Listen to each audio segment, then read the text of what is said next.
Mutton কিমা দিয়ে এঁচড়ের তরকারি খেতে অসাধারণ লাগে। আমি এর আগেও একবার করেছি, এটা আবারও করলাম।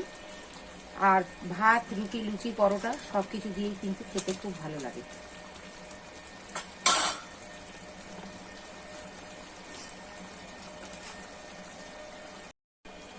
তেলটা গরম হয়ে গেছে, আমি প্রথমে আলুটা ভেজে নেব, তারপরে এঁচড়টাকে ভাজবো।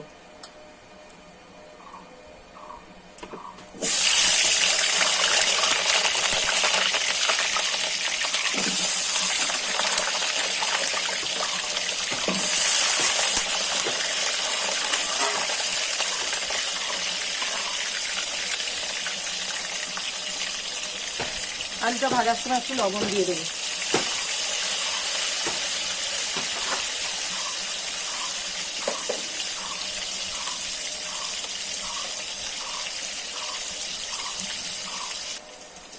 আলুগুলো ভাজা হয়ে গেছে, এবার আলুগুলো তুলে নিয়ে ওই তেলেই এঁচড়টাকে ভেজে নেব।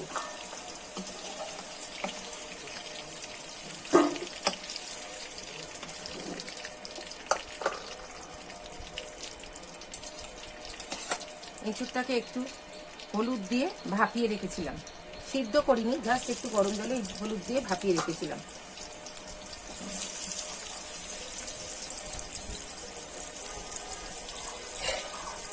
এবার এঁচড়টাকে একটু ভেজে নেব।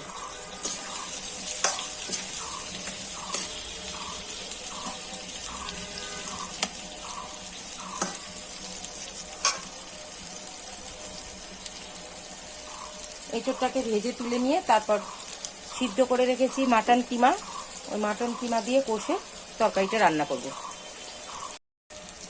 এঁচড়গুলো ভাজা হয়ে গেছে, এগুলো তুলে নেব।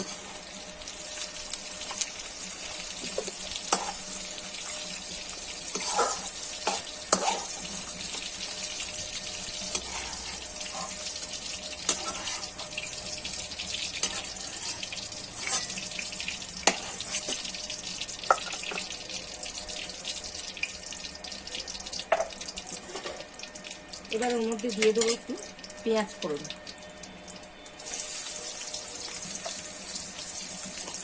এর সাথে দিয়ে দেবো বেটে রাখা রসুন আর পেঁয়াজ, পেঁয়াজ রসুন বাটা দিয়ে দেবো।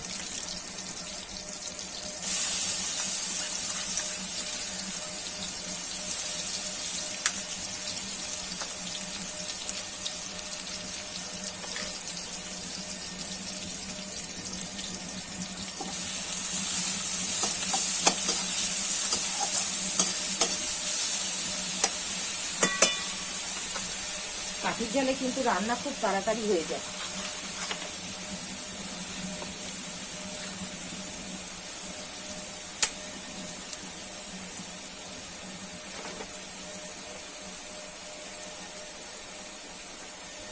এর মধ্যে আমি টমেটোটাও দিয়ে দেবো।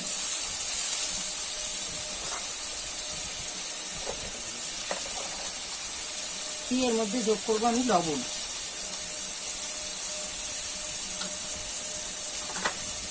টমেটোটা একটু নরম হওয়া পর্যন্ত আমি অপেক্ষা করব।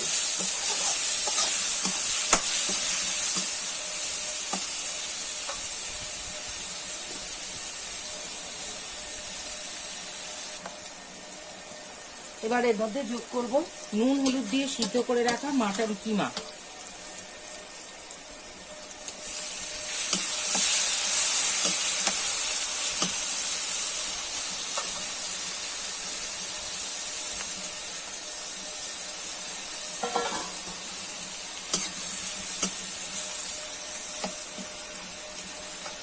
এবার একে একে সমস্ত মশলা যোগ করে দেব।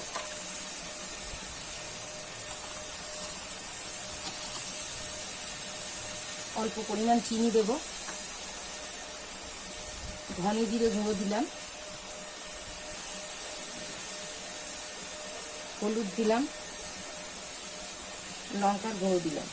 এতে কাশ্মীরি লঙ্কাও আছে, আবার একটু এমনি ঝাল লঙ্কার গুঁড়ো রয়েছে।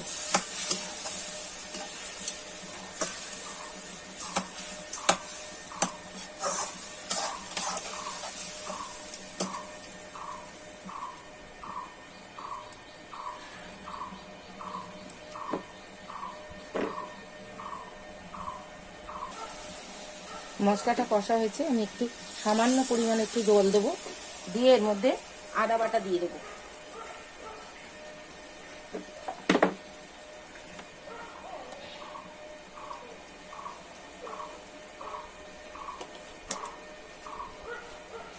পরিমাণ মতো আদা বাটা দিয়ে দিলাম।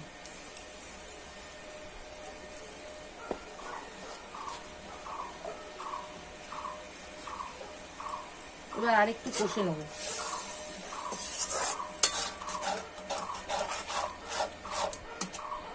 এটা কিন্তু এখনো কষতে হবে, মশলা পুড়ে যাওয়ার জন্য আমি কিন্তু জলটা দিয়েছি। এই সময় আমি ভেজে রাখা আলু এবং এঁচোড়টাও দিয়ে দিলাম।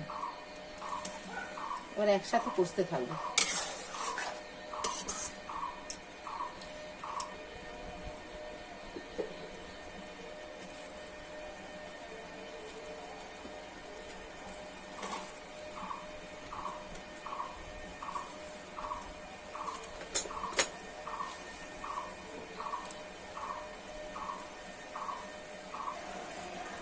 তরকারিটা কষা হয়ে গেছে, তেল ছেড়ে দিয়েছে। এবার আমি এটা জল ঢেলে দেবো।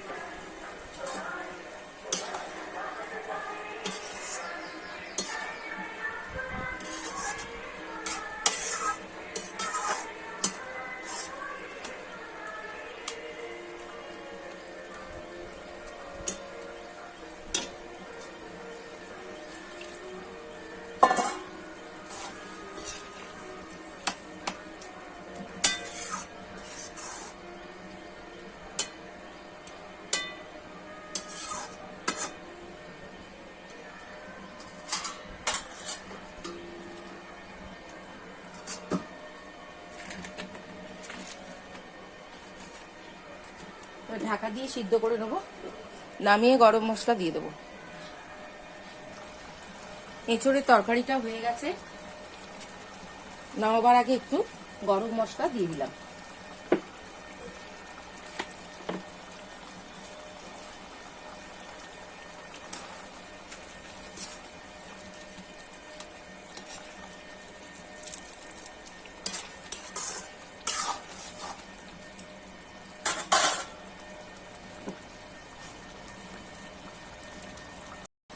মাটন কিমা দিয়ে এঁচোড়ের তরকারি খেতে অসাধারণ লাগে। আমি এর আগেও একবার করেছি, এটা আবারও করলাম। আর ভাত, রুটি, লুচি, পরোটা সবকিছু দিয়েই কিন্তু খেতে খুব ভালো লাগে।